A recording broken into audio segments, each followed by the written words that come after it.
So this sled was damaged this fall, or this winter I should say. Now we get to put it back together.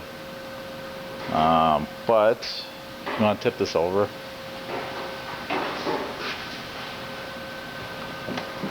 They ran into a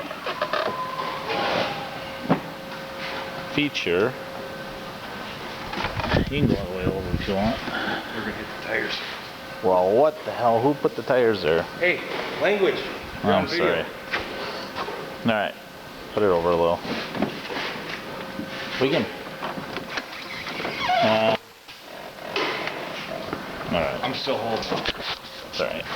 Okay. So, when we were looking at the damage, one of the problems we saw, you can kind of see it there. The track is actually hitting the tunnel. We're not quite sure why. And it is hitting back there a little too. But we don't see a bent frame. You can see it right there. We don't see a bent frame. The tab's bent over a little bit, but not very far. It's way too close. I think that the drive sprockets are off the drive shaft and pushing it over, but we're going to take this thing all apart and see. We know we need to replace a new track because there's damage. Of course, I don't see any damage right there. You can see it's starting to break apart.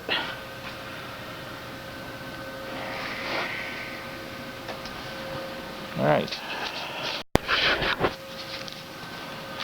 So, it didn't take much taking this apart. Most of it was broken, so it came apart pretty easy. So, put a pile there. We're going to go through it, see some of the stuff is reusable, some of it's just junk. Next, we're going to take the seat offs, get the access in there, maybe take the gas tank off. We're getting down to the drive shaft and suspension. We're going to take the skis off too. Take some of the other parts off for it. Yep. Just another day.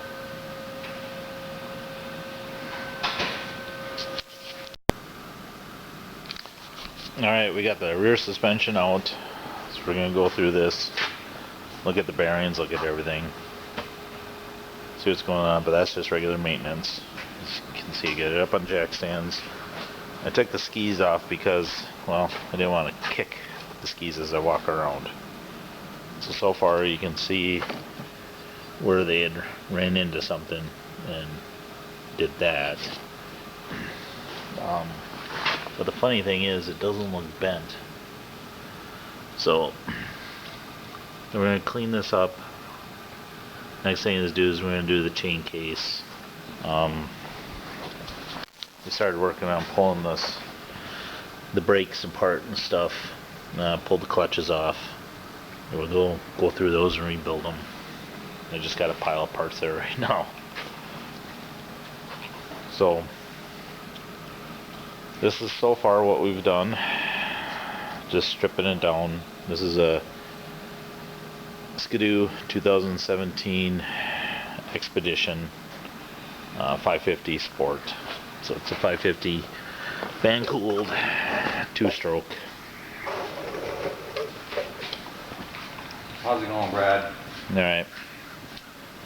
We're gonna get this the rest of the way out, get the drive shaft out, and we will check. I don't think the tunnel's bent, but we're gonna double check it. Alright. So we got the drive shaft off. We had to fight the brake and stuff. I forgot that the brake needs a puller to get it off. So I made a puller. Skidoo, Bombardier, BRP, however you want to call them. They do make a puller for this. I just made one. Simple. Some steel we had laying around. So I got the drive shaft out. And I said it's got mostly a part here. And what I took is I measured the center point of the sprockets here. I measured the center point to the windows, and center point to center point do not match. There's a 3/8 to half an inch difference. And once I get this out on this side,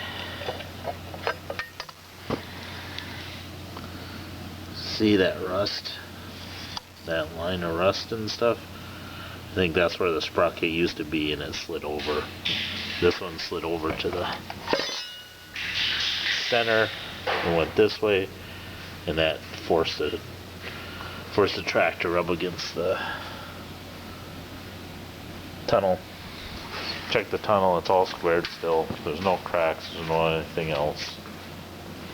So we'll start getting a parts list, and we'll start putting her back together and fixing her.